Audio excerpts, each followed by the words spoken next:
This video will show you how to replace a touchscreen in the 2011 to 2015 Dodge Journey, and the techniques can probably be applied to other years and models.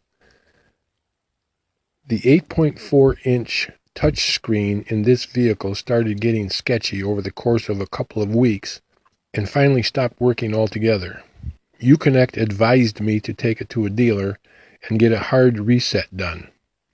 This cost me $73 for no fix, along with a diagnosis to replace the radio for $375 plus labor. Since the radio still worked fine, I figured only the screen needed to be replaced, but that would be another $1,700 for the screen plus installation, another $75. It took a couple of weeks and dozens of phone calls to find a replacement part that would fit the bill. That is a video all by itself, and there's a link in the description below so you can find out where to go to get what you need at a reasonable price. This video focuses on changing the touchscreen by yourself, even if you've never done it before, because we had never done it before either.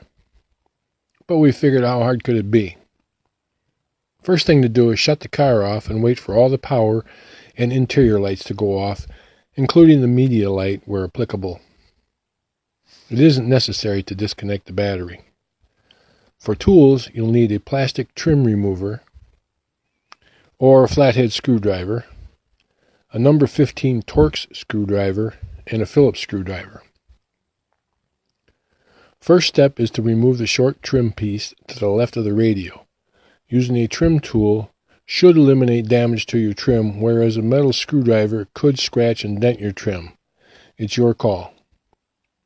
The trim piece to the right only needs to be loosened for the first few connectors, just enough to give you access to the Torx screw underneath. There are two Torx screws holding the AC heater control panel in place.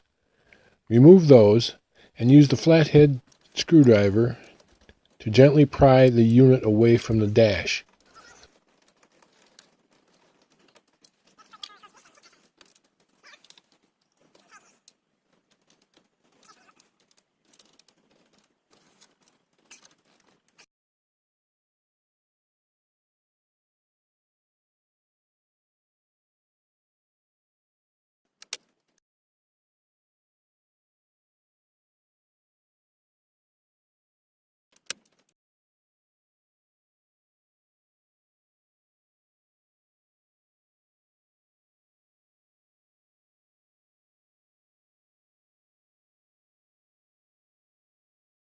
Once you open it up a little, you can grab both sides with your fingers and wiggle the unit from the dash.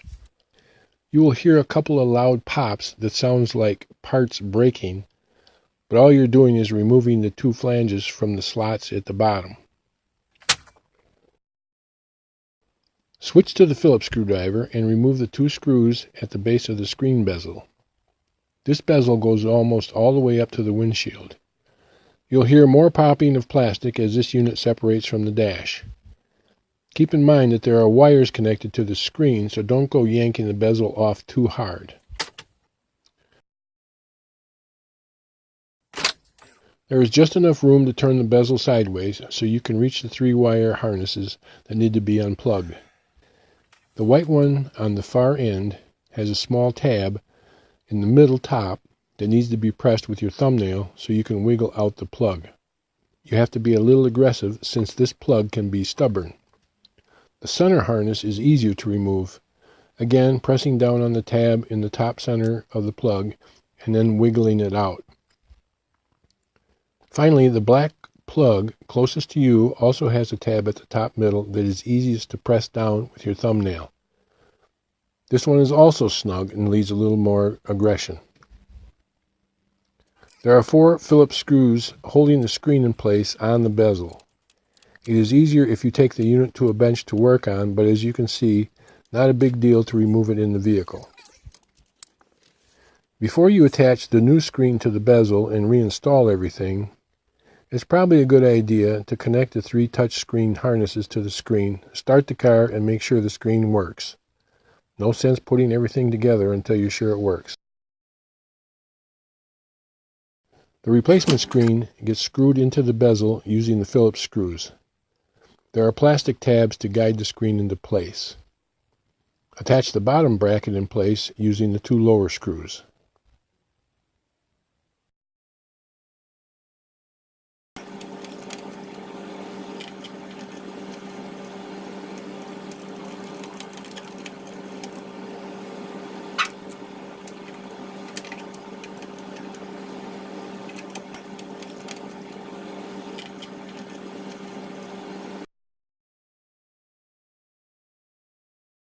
Take this unit back to your car, reconnect the wire harnesses in their proper location. White goes into white and black goes into black. When resetting the bezel into place, make sure you get the top 2 flanges lined up with the corresponding slots. If you don't, the bezel will rattle when driving, like mine did, which means you'll have to take everything apart again to reset the bezel. Press around the sides to make sure the bezel is in place until you hear popping. Attach the 2 screws at the bottom to hold the bezel in place.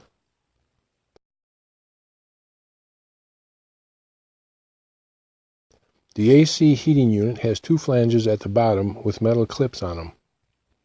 These line up with the slots in the dash. There are also a couple of plastic tabs at the top that need to be tucked in under the bezel before you can attach the bottom. Attaching this piece is a bit of a struggle and takes more force than the bezel, but once you get it lined up and pushed in, you'll hear a loud popping as each flange goes into the slots. There you go. The metal tabs on the lower flanges have a tendency to fall off, so make sure they are in place before putting it back together. Screw in the final 2 Torx screws at the top of the unit. You will notice that the top of the function buttons on the AC heater unit are on the outside of the bezel. You'll need to press each one gently until the top of the button pops in underneath the bezel lip. Carefully reinsert the trim pieces and you are done, ready to go. Thanks for watching. Make sure you check out our video on where to get a reasonably priced touchscreen to replace your broken one. You'll be happy that you did.